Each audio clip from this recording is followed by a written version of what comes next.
y pueden estar buscando en sus Biblias a Génesis capítulo 12.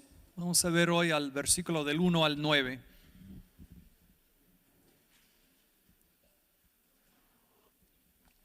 Génesis 12, del 1 al 9. Así dice: Pero Jehová había dicho a Abraham: vete de tu tierra y de tu parentela y de la casa de tu padre a la tierra que te mostraré. Y haré de ti una nación grande, y te bendeciré y engrandeceré tu nombre, y serás bendición. Bendeciré a los que te bendijeran, y a los que te maldijeran maldeciré, y serán benditas en ti todas las familias de la tierra. Y se fue Abraham como Jehová le dijo, y Lot fue con él. Y era Abraham de edad de 75 años cuando salió de Harán. Tomó pues Abraham a Sarai su mujer, y a Lot hijo de su hermano, y todos sus bienes que habían ganado, y las personas que habían adquirido en Harán, y salieron para ir a tierra de Canaán. Y a tierra de Canaán llegaron. Y pasó Abraham por aquella tierra hasta el lugar de Sichem, hasta el encino de More, y el cananeo estaba entonces en la tierra. Y apareció Jehová a Abraham y le dijo: a tu descendencia daré esta tierra. Y edificó ahí un altar a Jehová, quien le había aparecido. Luego se pasó de ahí a un monte al oriente de Betel, y plantó su tienda, teniendo a Betel al occidente y ahí al oriente. Y edificó ahí altar a Jehová, e invocó el nombre de Jehová. Y Abraham partió de ahí caminando, yendo hacia el Negev. Amén. Amén. Bueno, en toda historia o toda obra de la literatura, hay ciertos personajes que necesariamente tienes que entender para poder entender a la historia. Hay ciertos personajes centrales a la historia que tienes que entender para poder entender la historia. Y cuando hablamos de la gran historia de la Biblia, obviamente el personaje principal es Dios mismo, es Jesucristo, pero una de las personas más importantes en la historia de la Biblia que también tenemos que entender para poder entender la historia de la Biblia es Abraham, cuyo nombre, es Abraham en nuestro texto, cuyo nombre luego Dios cambia a Abraham. Y el llamamiento de Abraham que vamos a ver hoy y el pacto que Dios hace con él más allá de nuestro texto revelan que aún después de la caída, que aún después del diluvio, que aún después de Babel, de la rebelión de la humanidad en Babel, que Dios no había abandonado a sus planes para su mundo y para la humanidad. El trato de Dios con Abraham, sus promesas y su pacto también anuncian cómo Dios irá obrando para cumplir sus planes y para redimir para sí mismo su pueblo. Es decir, que en un sentido la manera que Dios anuncia que va a obrar por medio de Abraham establece una paradigma o el modelo que anuncia cómo Dios irá obrando para salvar a su pueblo, para redimir para sí mismo un pueblo. Entonces hoy estamos comenzando un estudio de la vida de Abraham. Van a recordar que el año pasado hicimos un estudio de Génesis de 1 a 11 que nos da la historia más universal del mundo. Y luego a partir de hoy vamos a estudiar Génesis del 12 al 25, que podríamos decir que va a ser un estudio de la vida de Abraham, donde vemos que de toda la humanidad comenzamos a ver la historia más particular del pueblo de Dios y de los descendientes de Abraham y del pueblo de Israel. Y algo que vimos en nuestro estudio anterior de Génesis es que en diferentes momentos parecía que los planes y las promesas de Dios estaban en peligro o que tal vez no se iban a cumplir. Dios antes de esto, había anunciado a Adán y Eva en el mandato cultural lo que Él quería que ellos hicieran. Y luego, después de la caída en Génesis 3:15, dio la primera promesa del Evangelio en que prometió que por medio de la simiente de la mujer que iba a aplastar la cabeza de la serpiente, es decir, que iba a destruir a Satanás. Pero en diferentes momentos parecía que tal vez estos planes o estas promesas no se iban a cumplir. Un momento así fue el tiempo del diluvio, en que Dios iba a juzgar a la humanidad.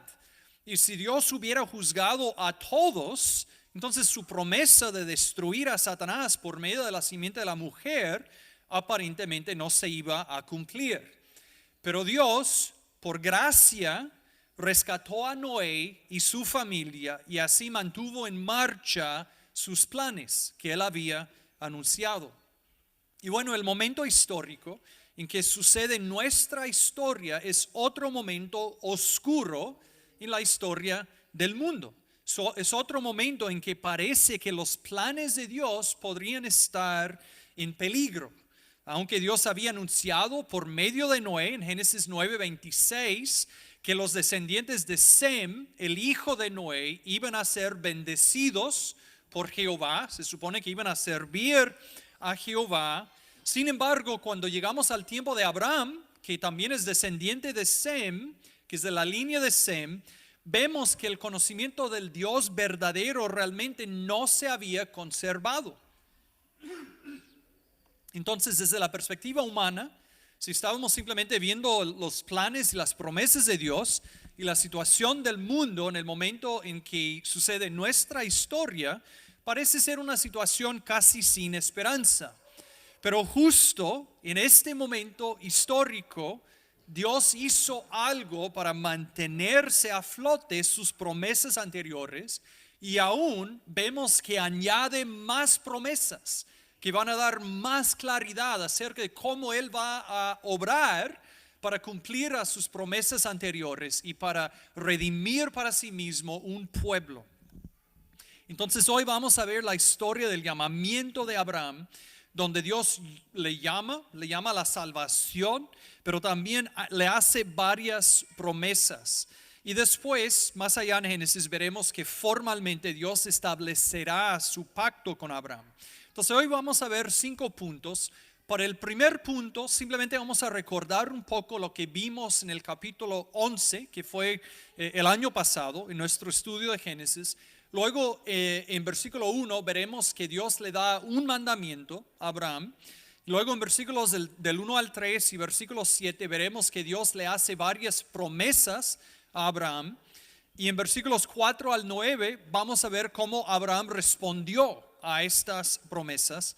Y finalmente quiero ver un quinto punto y reconocer la conexión entre nuestra historia y la conexión que tiene esta historia con la gran historia de la Biblia, con la historia entera. Entonces, al ver a estas cosas, creo que debemos apreciar algunas ideas claves que mayormente tienen que ver con Dios mismo y con la salvación. Una idea clave que vamos a ver hoy es algo que cantamos frecuentemente, creo que lo cantamos la semana pasada, es la idea que la salvación es del Señor, que la salvación es del Señor. Vamos a ver, como vemos en toda la Biblia, que Dios no depende de nadie más, que Dios no necesita la ayuda de nadie, sino que Él mismo se encarga de cumplir la salvación de su pueblo, que finalmente la salvación del pueblo de Dios y tu salvación, si eres un cristiano, es del Señor. El Señor es el que salva. Él es el que toma la iniciativa y Él es el que cumple la salvación de su pueblo. Otra idea que veremos es que la salvación es por la gracia. Cuando Dios obra para salvar, no obra por medio de personas que son dignos de su amor o que merecen su salvación, sino que en gracia salva y usa a personas indignas. Vamos a ver en nuestra historia que Abraham no estaba buscando al Señor, que él no es como que el Señor le salvó o le usó porque él lo merecía, sino que veremos que él fue salvo por la gracia. Y así es en el caso de cada persona en toda la historia del mundo que ha sido salvo. Y si tú eres salvo, es así. Si eres salvo, has sido salvo porque Dios te ha dado algo que no mereces. Entonces la salvación es por la gracia. Y luego veremos que Dios es fiel. Dios es fiel. Dios no hace promesas para luego olvidarlas. Es algo que a veces pasa a nosotros. Tal vez hacemos una promesa con toda la intención de cumplirla y luego la olvidamos. Esto nunca pasa a Dios. Dios tampoco hace promesas sin la intención de cumplirlas. A veces en nuestro mundo hay personas deshonestas, tal vez políticos, que te hacen una promesa y no tienen la intención de cumplirla. Dios no es así, nunca hace una promesa que no tiene la intención de cumplir.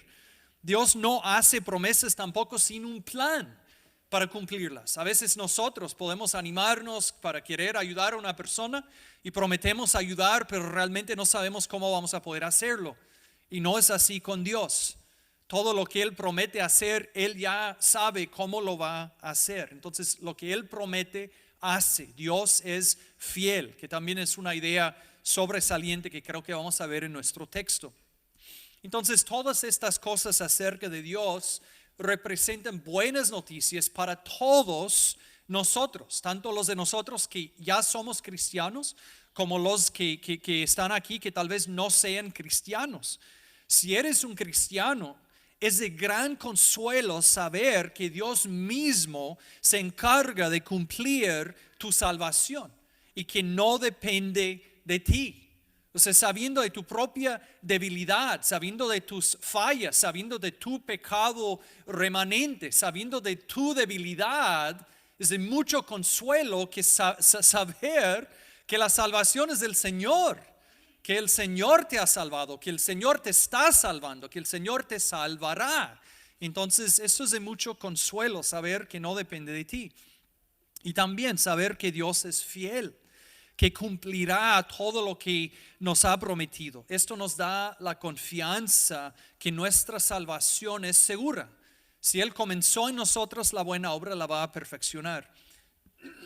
Pero si no eres un cristiano, estas ideas acerca de Dios también deben animarte y deben darte esperanza al saber que Dios no te llama a salvar a ti mismo. Si tú como no cristiano estás consciente de tu pecado, de tu culpa delante de Dios y de tu necesidad de alguna manera de ser perdonado y reconciliado con Dios antes de encontrarte delante de Él en el día de juicio, debe animarte que Dios no te dice a ti, mejórate, cámbiate, refórmate, hazte suficiente bien para que te perdone y te salve, sino que Dios mismo salva a las personas. Él ve que los pecadores no pueden salvar a sí mismos y Él con su poder y por su gracia salva a los pecadores. Y si tú no eres un cristiano, esto para ti representa buenas noticias. Las buenas noticias son que Dios no te llama a salvar a ti mismo, sino que te dice que Él mismo se encarga a salvar a pecadores. Entonces, si no eres un cristiano, necesitas ser perdonado. Necesitas ser reconciliado con Dios, pero las buenas noticias son que Dios mismo salva pecadores. Y Él, en vez de llamarte a salvar a ti mismo, te llama a arrepentirte de tu pecado y a confiar en Cristo. Y a confiar en que Él te salvará por medio de lo que hizo Jesucristo a favor de los pecadores. Bueno, quiero comenzar a ver estas cosas ahora por medio de nuestro texto. Aunque antes de ver a nuestro texto en sí, quiero que pensemos un poco en el trasfondo de nuestro texto y el trasfondo del llamamiento de Abraham. Entonces, quiero recordarles que en la segunda parte, del capítulo 11 de Génesis, que nos dio la genealogía desde Sem, el hijo de Noé, hasta Taré, el padre de Abraham. Y en versículos del 26 a 32 nos dice acerca del nacimiento de Abraham, acerca de sus hermanos y su sobrino, y nos dice acerca de su mudanza desde Ur hasta Harán. Pero hay algo importante que debemos entender acerca del padre de Abraham, que se llama Taré. Y debemos entender esto para poder apreciar la gracia de Dios en la vida de Abraham. Lo principal que debemos entender de Taré, de hecho, viene de Josué, capítulo 24, versículo 2, que creo que van a proyectar arriba y yo también lo voy a leer. Así dice en Josué 24:2. Y dijo Josué a todo el pueblo: así dice Jehová, Dios de Israel: vuestros padres habitaron antiguamente al otro lado del río, esto es Taré, padre de Abraham y de Nacor, y servían a dioses extraños. Nombra a Taré, el padre de Abraham, y dice que servían a dioses extraños. Este versículo es muy importante porque sin este versículo podríamos concluir que la adoración y que el conocimiento del Dios verdadero había sido preservado por los descendientes de Sem. Pero en vez de esto entendemos que la línea desde Sem que llevó a Abraham eran idólatras, que habían abandonado al conocimiento y la adoración del Dios verdadero para adorar a otros dioses. De hecho, muchos creen que Taré probablemente adoraba al dios de la luna. Basan esto en que los nombres de algunos de sus descendientes indican esto, pero también en que Ur y Harán eran conocidos como centros de la adoración del dios de la luna. Entonces, aunque es posible que Abraham, siendo descendiente de Sem, hubiera oído de su familia algo acerca de Jehová, parece que él no nació en una familia que solo adoraba a Jehová. Entonces en esto vemos que para cumplir sus planes y para salvar a su pueblo, lo que Dios estaba obrando por medio de Abraham, que Dios por gracia escogió a una persona pagana. Escogió a una persona que no tenía mérito en sí mismo, que no estaba buscando a Dios, que no era digno del amor de Dios, del perdón de Dios, que no era digno de ser usado por Dios. Y aquí es donde vemos que la salvación es del Señor.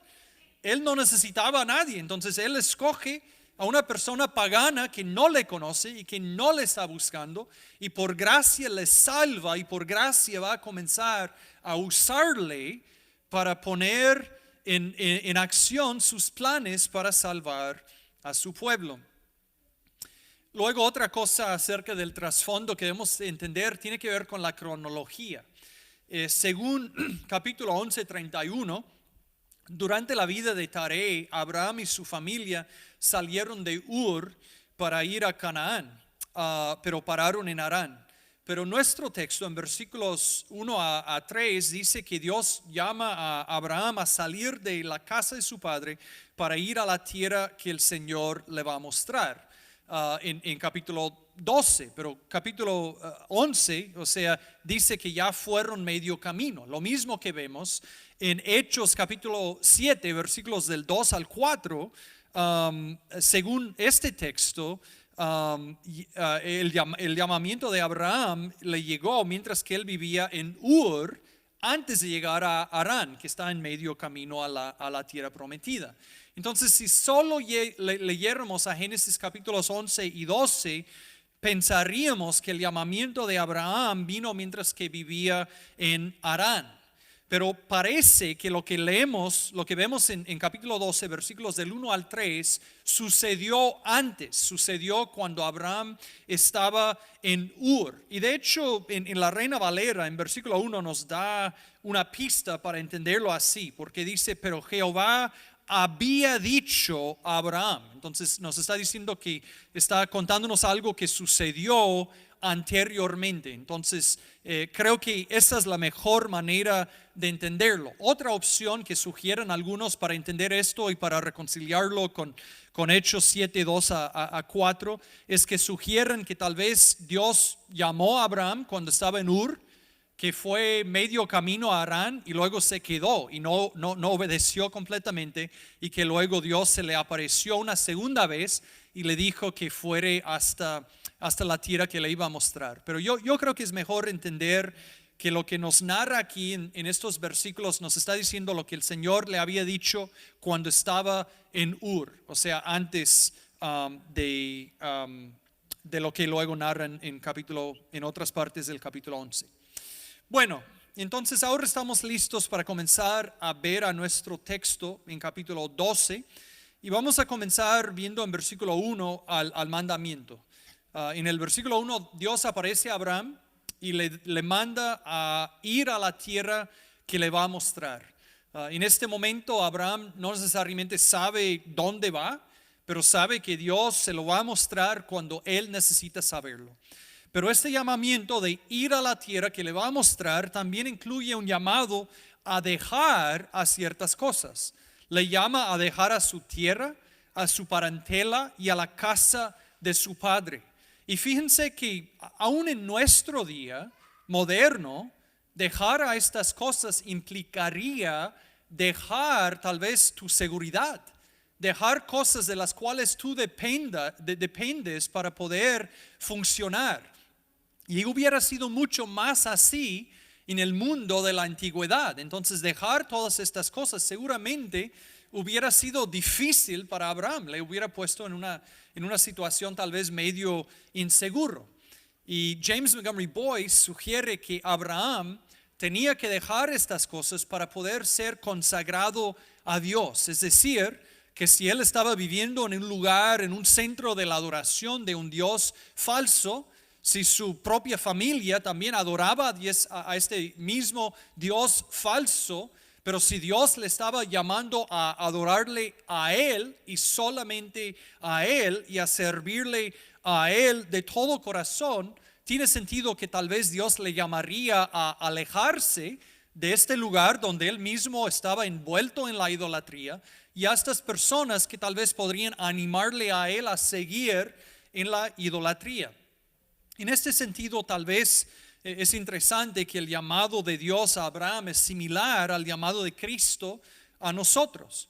Por ejemplo, en Lucas 9, 23 a 25, Jesús dijo y decía a todos: si alguno quiere venir en pos de mí, niéguese a sí mismo, tome su cruz cada día y sígame. Porque todo el que quiera salvar su vida, la perderá. Y todo el que pierda su vida por causa de mí, la salvará. Pues ¿qué aprovecha al hombre si gana todo el mundo y si se destruye o se pierde a sí mismo? Entonces Jesús también nos llama a nosotros al llamarnos a ser discípulos, a seguirle de manera incondicional, donde quiera que Él, como nuestro Señor, quiera llevarnos. Y en el momento de comenzar a seguir a Jesús, no sabemos qué va a implicar para nosotros obedecer al Señor. O sea, puede ser que Él nos vaya a llamar a pasar por pruebas difíciles o que nos vaya a llamar a hacer cosas difíciles. Entonces nos llama a seguirle sin necesariamente saber dónde Él nos va a llevar. Y Él también, al llamarnos a ser sus discípulos, nos llama a dejar ciertas cosas. Nos llama a perder a nuestras vidas, nos llama a rechazar al mundo. Seguramente, tal como fue en el caso de Abraham, nos llama a alejarnos del pecado, a rechazar el pecado para ser consagrados a Él. Entonces el mandamiento para Abraham fue a ir a la tierra que el Señor le iba a mostrar, dejando a su tierra, a su parentela y la casa de su padre. Luego en versículos del 1 al 3 y versículo 7, vemos que Dios hace varias promesas a Abraham. Cuando Dios le llama, le da varias promesas. Y voy a mencionar 8 promesas en estos versículos. Pero antes de verlas, solo quiero mencionar que algo que realmente llama la atención es que Dios está enfatizando que estas son cosas que Él va a hacer. Él no está poniendo muchas condiciones sobre Abraham. No le está diciendo a Abraham que Abraham tiene que hacer estas cosas, sino que Él en su gracia y con su poder está diciendo: estas son las cosas que yo firmemente estoy comprometido a hacer. Es lo que voy a hacer. Entonces veamos las cosas que Dios promete a Abraham. Primero, implícitamente en versículo 1 podríamos decir que tenemos la promesa que Dios le va a mostrar la tierra donde debe ir. O sea, incluido en el mandamiento a dejar a su tierra, le dice que luego le va a mostrar la tierra donde debe ir. Entonces el Señor le asegura que tiene un plan y que le va a guiar, que no simplemente está llamándole a salir de su tierra y de su familia para deambular. Entonces le promete mostrar la tierra. Luego en versículo 2 promete hacer de él una nación grande. Y fíjense que esta promesa parecía ser muy improbable por dos razones. El texto nos menciona la edad de Abraham, tenía 75 años, entonces su esposa tenía 65 probablemente, y también el texto dice que ella era estéril. Entonces, humanamente parecía una promesa poco probable, ¿no? Parecía algo imposible. ¿Cómo es que va a ser padre de una nación grande si ni siquiera tiene hijo?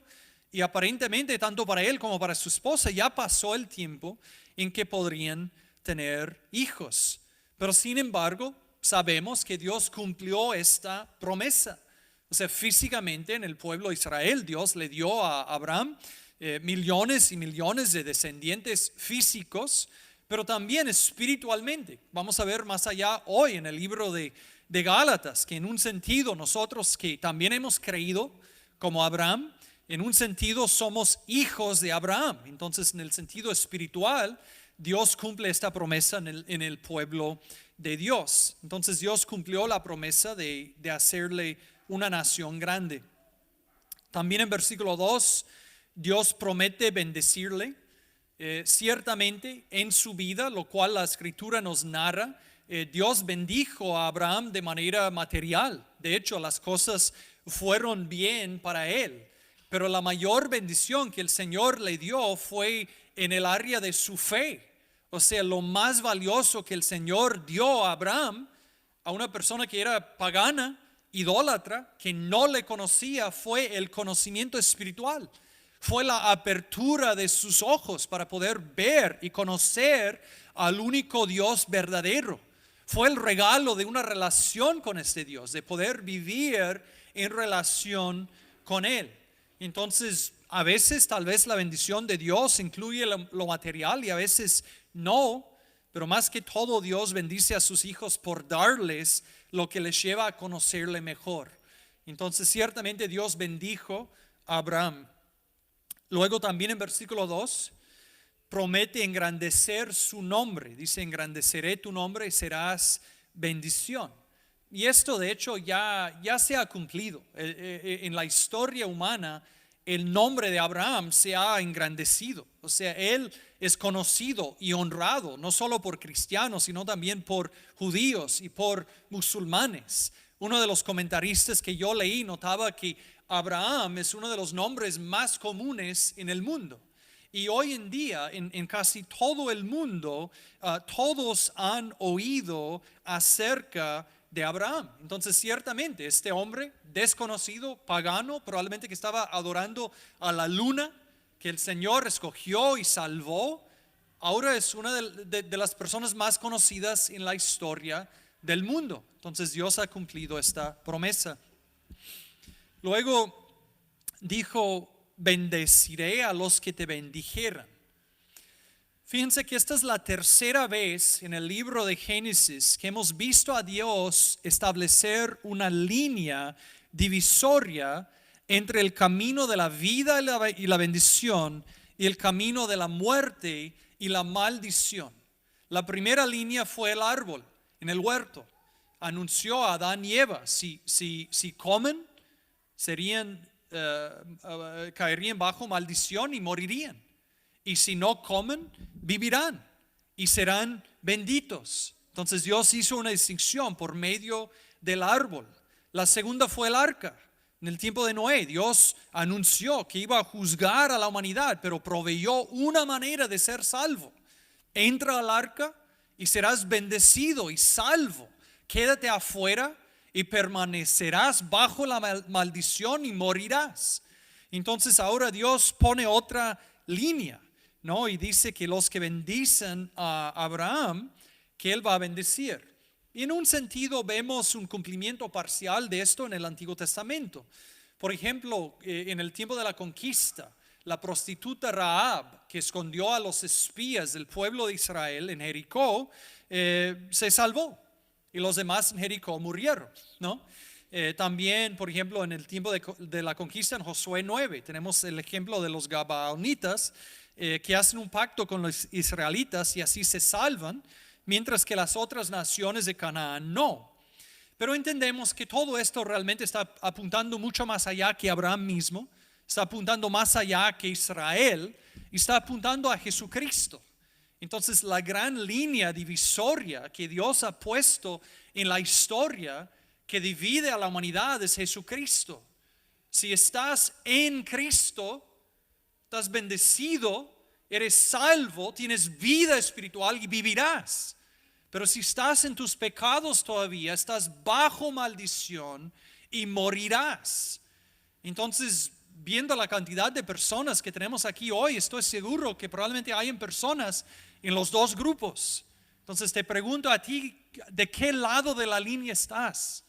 ¿Estás en Cristo o estás en tus pecados todavía? Me alegra saber que la mayoría probablemente está en Cristo, pero si estás en tus pecados todavía, espero que entiendas la gravedad de tu situación, que actualmente estás bajo la maldición de Dios, que necesitas ser salvo, y espero que también entiendas la promesa que Dios hace en el Evangelio, que Él salvaría, perdonaría, reconciliaría a sí mismo todo aquel que se arrepienta y confía en Cristo, y que Él puede salvar a los pecadores y seguir siendo justo porque Jesucristo vivió como sustituto una vida perfecta en lugar de estos pecadores. Murió una muerte sacrificial y fue resucitado para la justificación de estos pecadores. Así que si no eres cristiano, si no estás en Cristo y lo sabes, espero que llegues a estar en Cristo por arrepentimiento y fe y que seas salvo. Bueno, luego en versículo 3, otra promesa, aunque de sabor más negativo, es que Dios dice que maldeciré a los que te maldijeron. Entonces podríamos pensar aquí, por ejemplo, en los egipcios, que eran enemigos del pueblo de Dios, que oprimieron y trataron con crueldad al pueblo de Dios y durante 400 años. Y parecía que tal vez no iba a pasar nada, pero finalmente Dios los juzgó. Bueno, otra promesa, voy a saltar al versículo 7 y luego volver al versículo 3. Otra promesa en versículo 7 es que Dios promete a Abraham que a tu descendencia daré esta tierra. Eventualmente Dios cumple esta promesa por medio de Josué en el tiempo de la conquista, aunque la promesa, como mencioné antes, también es un presagio, es una sombra que apunta mucho más allá, que Abraham apunta mucho más allá que el pueblo de Israel y apunta a la salvación final del pueblo de Dios en el nuevo mundo y el nuevo cielo. Ahora quiero retroceder al versículo 3 para mencionar la octava promesa, que es la más importante. Ahí Dios dice a Abraham: serán benditas en ti todas las familias de la tierra. Entonces seguramente esta es la promesa más importante en nuestro texto y es una de las promesas más importantes en la Biblia. Voy a explicar un poco más en unos momentos, pero por el momento solo diré otra vez que apunta mucho más allá de Abraham y apunta a Jesucristo. Pero antes de pensar en esto, ahora en versículos de 4 a 9, quiero que veamos la respuesta de Abraham, cómo respondió a las promesas de Dios y al llamado de Dios para dejar a su tierra y a su familia para ir a la tierra que Dios le iba a mostrar. Bueno, su respuesta es clara y sencilla. En versículos 4 y 5 vemos que él, por fe, porque le creyó a Dios, por fe, él obedeció y fue a Canaán. Obedeció a Dios y se fue. Eventualmente llegó a la tierra de Canaán con su familia cercana y con sus siervos. Pero luego en versículos 6 a 9 vemos otra parte de su respuesta que es interesante y es algo que yo realmente no había visto antes. Lo principal que debemos ver en los versículos del 6 a 9 es que una vez que Abraham llegó a la tierra de Canaán, adoraba exclusivamente a Jehová. Y en un sentido podríamos decir que lo que él hace ahí es como que él estaba reclamando la tierra para Jehová, o podríamos decir que en un sentido es como que él estuviera plantando una bandera en nombre de Jehová y diciendo que esta tierra pertenece a Jehová. ¿Cómo vemos esto? Bueno, hizo esto por lo menos en dos lugares. En versículo 7 edificó un altar a Jehová en Siquem. Luego en versículo 8 edificó un altar a Jehová entre Betel y Ahí. Y luego en versículo 9 él llegó a la región del Negev, y aunque el texto no dice, es posible que hizo lo mismo ahí. Entonces Abraham obedeció, fue a la tierra, y en un sentido por fe, porque creyó las promesas de Jehová, es como que plantó una bandera en nombre de Jehová y adoraba a Jehová ahí. Esta es nuestra historia, pero ahora quiero pasar un tiempo reflexionando entre la conexión de esta historia con la gran historia de la Biblia. Y quiero comenzar pensando en algunos paralelos entre nuestra historia y el capítulo 11, especialmente la historia de Babel, de la rebelión de la humanidad en Babel. Entonces, en un sentido, el trato de Dios con Abraham es como su trato con Noé. El ambiente espiritual en aquel entonces, en este tiempo de Abraham, fue oscuro. Y aún en medio del juicio, tal como en días de Noé, Dios obró salvación por gracia, comenzando con un hombre. O sea, el tiempo de Noé fue un tiempo oscuro, pero comenzando con Noé, en medio del juicio, Dios obró salvación. Y nuevamente, en este tiempo de Abraham, el mundo está en una situación muy oscura, una situación aparentemente sin esperanza, y Dios otra vez escoge un hombre y comienza a obrar salvación por medio de él. Entonces, con esto en mente, déjame mencionarles 4 paralelos entre los capítulos 11 y 12, donde vemos un gran contraste. Primero, en los capítulos 10 y 11, las familias del mundo son dispersados. Recuerdan que en la rebelión en Babel, la humanidad explícitamente en desobediencia al Señor, que les había dicho que se dispersaran, que llenaran al mundo, habían optado por quedarse en un solo lugar, precisamente, dice el texto, para no ser dispersados. Entonces Dios en juicio bajó, les juzgó, frustró a sus planes y los dispersó. Y podríamos pensar que, ahí termina la historia para estas personas. Esto es juicio y ya no hay esperanza para estas naciones, pero no es así. Porque aunque en capítulo 11 estas familias son dispersadas, en capítulo 12 vemos que Dios todavía se preocupa por las familias de toda la tierra. Dios no ha olvidado a estas naciones. Dios de hecho está haciendo planes para bendecir a estas naciones. Entonces hay esperanza. El juicio de capítulo 11 no fue el juicio final. Dios todavía se preocupa por las naciones. Un segundo paralelo en capítulo 11 es que vemos que en capítulo 11 vemos los planes pecaminosos de la humanidad pecaminosa que fracasan, ¿no? Ellos estaban unidos en su pecado, tenían planes pecaminosos, pero Dios no los permitió triunfar, sino que Él hizo que sus planes fracasaran. Pero en capítulo 12, Dios anuncia sus planes para la humanidad. Él anuncia sus planes que jamás pueden fracasar. Entonces vemos el contraste entre planes pecaminosos que fracasan y los planes de Dios que jamás pueden fracasar. Luego tercero, en capítulo 11 vemos a personas que migran hacia el este y que así se alejan de Dios. No sé si recuerdan, pero yo he mencionado que simbólicamente, frecuentemente en el libro de Génesis, por alguna razón, las personas cuando se alejan de Dios, por alguna razón se van al este, ¿no? Y entonces en esta historia vemos que Abraham, al hacer la voluntad de Dios, está acercándose a Dios, ¿no? Y no creo que es coincidencia, él está migrando hacia el oeste. Entonces hay un contraste entre personas que se alejan de Dios y una persona que se acerca a Dios. Y luego cuarto, en capítulo 11, vemos a personas que quieren hacer un nombre para sí mismos. Recuerden esto, que el gran propósito de la Torre de Babel fue de hacer un nombre para sí mismos.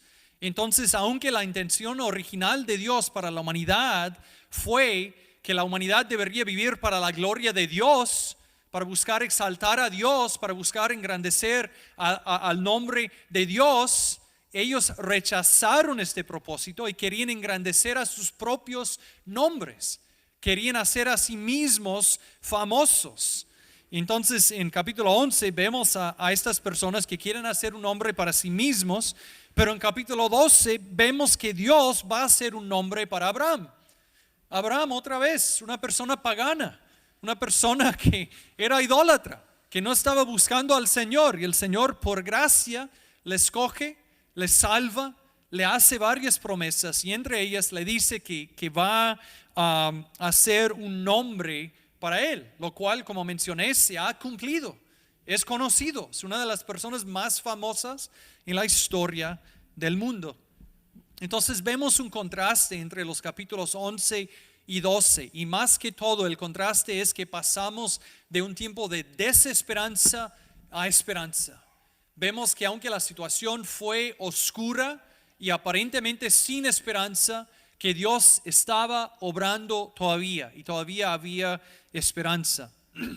Luego también vemos otra cosa que yo nunca había visto antes de estudiar este texto. Vemos que hay paralelos entre la experiencia de Abraham y la experiencia después de Jacob, su nieto, y de Josué y el pueblo de Israel en el tiempo de la conquista. Los comentaristas que yo leí mencionaron esto. Acuérdense que en la tierra prometida Abraham visitó, dice el texto, 3 lugares: Siquem, la área entre Betel y Ahí, y la región del Negev.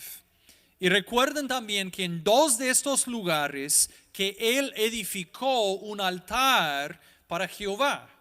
Entonces esto tiene un paralelo con las acciones de su nieto Jacob en Génesis 33 a 35. En Génesis 33, 18 a 20, Jacob visitó también a Siquem, donde edificó un altar al Dios de Israel. Y luego en Génesis 35, 14 y 15, en Betel, también edificó un altar para Jehová.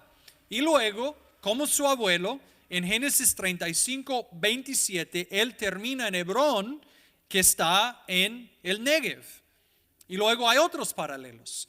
Israel, bajo el liderazgo de Josué, también fue a estos 3 lugares. En Josué 7 y 8 vemos la derrota de Ahí, y aún en 8:12 menciona el territorio entre Betel y Ahí, que es precisamente el lugar que menciona en versículo 8 de nuestro texto. Luego en Josué 8:30, ellos edificaron un altar en el monte Ebal en Siquem. Y también en Siquem, en Josué 24:23, Josué llama al pueblo de Israel a renunciar a sus dioses ajenos, lo cual Jacob había hecho con su propia familia cuando llegó a Siquem en Génesis 35, 2 a 4. Luego en Josué 24:26, Josué edifica un altar a Jehová bajo un árbol en Siquem, tal como hizo Abraham en nuestro texto en versículo 7, tal como hizo Jacob en Génesis 33, 18 a 20. ¿Y qué? Ahora, ¿y qué? Ok, vemos estos paralelos, pero ¿qué significa? ¿Por qué importa? Bueno, parece que el punto es que Israel, en el tiempo de la conquista bajo Josué, estaba repitiendo las acciones de sus antepasados. Entonces, en un sentido, bajo Abraham y luego Jacob, había una conquista simbólica, lo que mencioné antes, en que ellos en un sentido plantaron banderas y dijeron: Jehová ha prometido esta tierra a nosotros, y por fe estamos plantando estas banderas y afirmando que pertenece a nosotros y que pertenece a Jehová. Entonces, en un sentido fue como una conquista simbólica, un reclamo de la tierra en nombre de Jehová, que luego se hizo parcialmente realidad en el tiempo de la conquista bajo Josué. Pero como he mencionado, otra vez esto apunta mucho más allá de Abraham o de Israel, Y luego, o sea, en lo que pasó, vemos una sombra que apunta al crecimiento y al avance y el triunfo del reino de Dios por medio de la predicación del Evangelio, por el cual el Evangelio llegará a todas las familias de la tierra y apunta más allá de esto a los nuevos, a los cielos nuevos y a la tierra nueva. Pero bueno, es interesante, ¿no? Estos paralelos. Luego otra conexión con la gran historia. Para pensar en otra conexión debemos pensar en Abraham mismo. Abraham, que es conocido como el padre, aunque diríamos imperfecto, de la fe. Sería difícil, como mencioné antes, enfatizar demasiado la importancia de Abraham para la historia de la Biblia. Creo que el hermano David Bartz mencionó esto en el último sermón de Génesis, pero quiero volver a mencionarlo, que en los primeros 11 capítulos de Génesis menciona a 19 generaciones de personas, pero luego hay 14 capítulos de Génesis que se tratan de Abraham. Entonces seguramente él es una persona muy importante en la historia bíblica, y especialmente cuando sumamos a esto las repetidas veces que él es mencionado en el resto de la escritura, y especialmente él es mencionado como un ejemplo de fe. Pero aunque Abraham es un ejemplo importante de la fe, sin embargo no fue perfecto. De hecho, el único ser humano perfecto en la escritura fue Dios el Hijo, que se hizo hombre, Dios el Hijo encarnado, que vivió una vida perfecta. Pero los demás, entre comillas, héroes de la Biblia, no eran perfectos. Ellos también eran pecadores. Abraham también, como nosotros, fue salvo, pero fue salvo por la gracia de Dios, porque Dios le dio lo que no merecía. Y él fue salvo por medio de la fe. Y aunque él vivía antes del tiempo de Cristo, fue salvo con base en la obra de Jesucristo. Entonces, bueno, ¿cómo vemos esto en Abraham? El Señor le llamó cuando era idólatra. Luego, en diferentes momentos, aunque él tuvo fe, su fe no fue tan fuerte. Posiblemente, como mencioné, tal vez Dios tuvo que llamarle 2 veces para hacer que llegara a Canaán. En más de una ocasión, como veremos en nuestro estudio de Génesis, él mintió acerca de su esposa. Luego él pensaba que como no tenía hijo después de cierto tiempo, que tal vez su siervo podría ser su heredero. Luego otro intento humano de ayudar a Dios a cumplir a su propia promesa sucedió cuando tuvo un hijo con su sirvienta. Entonces Abraham ciertamente fue salvo, pero como todos los demás fue salvo por la gracia, por medio de la fe. Y si tú eres un cristiano, has sido salvo porque Dios te dio lo que no mereciste, y has sido por medio de la fe. Y si no eres cristiano, si vas a ser salvo, simplemente sería por la gracia, por medio de la fe. Pero finalmente, y he dejado esto para el final, lo más importante que debemos ver en nuestro texto es que Génesis 12:3 se cumple en Jesucristo. Génesis 12:3, como ya he mencionado, finalmente no se trata simplemente de Abraham, no se trata del pueblo de Israel, finalmente se trata de Jesucristo y se cumple en él. Y no estamos especulando ahí. No hay ninguna duda. No debemos decir que tal vez esto tenga que ver con Cristo. No, ¿cómo? Porque en Gálatas tenemos una palabra autoritaria que nos deja sin ninguna duda que esta promesa se cumple en Jesucristo, en la salvación de los gentiles. Vean a Gálatas 3, de 6 a 9, que también va a estar en la pantalla, creo, y yo lo voy a leer. Dice: así Abraham creyó a Dios y le fue contado por justicia. Sabed por tanto que los que son de fe, estos son hijos de Abraham. Y la escritura, previendo que Dios había de justificar por la fe a los gentiles, dio de antemano la buena nueva a Abraham diciendo: en ti serán benditas todas las naciones. Entonces la salvación de personas de las naciones, las mismas palabras que tenemos en Génesis 12:3, Gálatas nos dice que se cumple por medio de Jesucristo, por medio de la salvación de personas de todas las familias del mundo, de todas las naciones, en Jesucristo. Entonces el cumplimiento de la promesa de bendecir a las naciones por medio de Abraham se cumple en la salvación de los gentiles por fe. Y entonces la bendición es la redención, es la salvación. En Gálatas 3, 13 y 14, Pablo escribe: Cristo nos redimió de la maldición de la ley, hecho por nosotros maldición, porque está escrito: maldito todo el que es colgado en un madero, para que en Cristo Jesús la bendición de Abraham alcanzase a los gentiles, a fin de que por la fe recibiésemos la promesa del Espíritu. Entonces, la bendición de Abraham llega a los gentiles por medio de Jesús, en Jesús. Y esta bendición es la redención, es la salvación del pecado y de sus consecuencias. Más que todo es el ser reconciliado con Dios, es el llegar a tener paz con Dios y a estar en una relación con Dios. Más allá en Génesis va a mencionar la simiente de Abraham, y Pablo también comenta sobre esto en Gálatas 3:16, donde dice: ahora bien, a Abraham fueron hechas las promesas y a su simiente. No dice a las simientes como si hablase de muchos, sino como de uno, y a tu simiente, la cual es Cristo. Entonces Pablo señala que en hebreo que la promesa a Abraham se refiere a una simiente singular. Y él, bajo la inspiración del Espíritu Santo en Gálatas, afirma sin lugar a dudas que esta simiente es Jesucristo. Entonces, lo más importante que debemos entender en nuestro texto es que esta promesa a Abraham se trata del gran plan de Dios para salvar y redimir para sí mismo un pueblo por medio de Jesucristo. Esto se trata de mucho más que simplemente el trato de Dios con Abraham como una sola persona, sino que se trata de Jesús y se trata de la salvación del pueblo de Dios por medio de Jesús.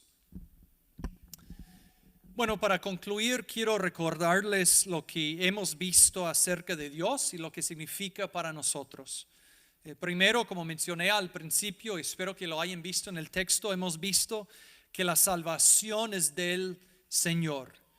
Dios había anunciado que quería que la humanidad llenara al mundo. Entendemos a la luz de Efesios 4 y otros lugares que la meta es llenar al mundo con el conocimiento de sí mismo. Dios había prometido en Génesis 3:15 que iba a destruir a Satanás, y aunque en momentos algunas personas tuvieron conocimiento de él, cuando llegamos a nuestra historia, nadie estaba buscando a Dios y nadie estaba buscando hacer la voluntad de Dios. Entonces, fue un momento oscuro. Pero lo que vemos es que no era necesaria la ayuda humana. Dios mismo tomó la iniciativa para cumplir sus planes y para salvar a su pueblo, incluyendo a nosotros. Entonces, si estás en Cristo, si eres salvo hoy, debes agradecerle al Señor que la salvación es de Él y que Él en todo momento estaba obrando para efectuar su plan para salvar a su pueblo. Segundo, hemos visto que la salvación es por gracia. Como dije, en este momento nadie estaba buscando a Dios. Nadie estaba viviendo para Dios. Nadie merecía el favor de Dios. Pero Dios en gracia escogió a un hombre que no merecía su favor. Y Dios lo salvó y Dios comenzó a obrar por medio de él. Dios mostró gracia a Abraham, pero por medio de él nos mostró gracia a nosotros. Porque cuando Dios estaba mostrando gracia a Abraham y salvándole a él y haciendo promesas a él, estaba obrando su plan de salvación, por la cual también nos ha salvado a nosotros en Cristo. Entonces, por medio de Abraham, Dios estaba obrando la salvación de su pueblo. Y ninguno de nosotros merecía esta salvación. Entonces, si eres salvo es por gracia. Y debes agradecer al Señor por ello y adorarle, que Él te ha dado lo que no mereces en Jesucristo. Ninguno de nosotros pudiera haber reclamado a Dios y pudo haber dicho: yo merezco el perdón. Entonces, si estás en Cristo, te dio algo que no merecías. Y si no eres un cristiano, estás consciente de tu pecado, esto no quiere decir que no puedes ser salvo. De hecho, para ser salvo tienes que entender que eres pecador y tienes que arrepentirte de este pecado. Pero las buenas noticias para ti son que Dios es un Dios que salva a las personas por gracia, por darles lo que no merecen. Y que Él puede hacerlo y seguir siendo justo porque Él castigó a Jesucristo en lugar de aquellos que confían en Él. Bueno, tercero, hemos visto que Dios es fiel. Dios no olvida sus promesas. Él no comienza un proyecto para luego abandonarlo. Él cumple lo que comienza y nos ha prometido a nosotros que estamos en Cristo que perfeccionará la obra de salvación que ha comenzado en nosotros, que otra vez es de gran consuelo, porque si dependiera de mí mantener a mí mismo salvo, no sería salvo. ¿No? La razón por la que hemos sido salvos, por la que somos salvos, por la que seremos salvos, es porque Dios es fiel, porque Dios cumple sus promesas, porque Dios perfecciona la obra que comienza en las personas que salvan. Entonces, si Dios comenzó a salvarte, si comenzó en ti la obra, Él la va a perfeccionar. ¿Y cuál es tu garantía? ¿Y qué es lo que te da confianza? Saber que Dios es fiel. Y espero que en nuestra historia hayan visto una de las varias evidencias en la Escritura que Dios es fiel, que Él cumple lo que comienza. Y cuarto, y no mencioné esto antes, pero quiero terminar con esto. Algo que vemos en nuestra historia es que Dios está en control. Dios está en control. Como dije al principio, en el momento cuando Dios llamó a Abraham, desde la perspectiva humana fue un momento oscuro. Realmente nadie estaba buscando a Dios, nadie conocía a Dios. Parece que el mundo estaba fuera de control y sin esperanza. Y si estuvieras mirando la situación simplemente desde la perspectiva humana, dirías, wow, parece que todo está malogrado, está fuera de control. ¿Y cómo es que posiblemente podríamos encontrar esperanza? Parece que no hay manera. Pero Dios no había dejado de estar en control. No hubo un accidente, no es como que Dios tuvo que armar un plan B, en ningún momento había dejado de estar en control, sino que en todo momento Él de manera sistemática estaba obrando su plan. Y hoy en día creo que muchos de nosotros podríamos sentir, especialmente en este tiempo de pandemia, o tal vez con otras circunstancias en nuestras vidas, que podríamos sentir que el mundo o que nuestras vidas están fuera de control. Pero lo que fue cierto en el día de Abraham sigue siendo cierto hoy en día, sigue siendo verdad hoy en día y sigue siendo verdad en tu vida. Y esta realidad es que Dios está en control. Dios está en control y Él está obrando sus planes para su gloria y para el bien de sus hijos. Y esto de verdad es de gran consuelo. Así que si tú ahora estás mirando a tu vida y pensando que está fuera de control, espero que seas animado. Dios está en control. Él está en control en todo momento. Y de hecho, bueno, lo vemos en nuestra historia, pero Él mismo nos asegura de esto, ¿no? En su palabra, que en todo está obrando para nuestro bien. Oremos. Señor, gracias por esta tu palabra. Gracias por lo que vemos acerca de ti en este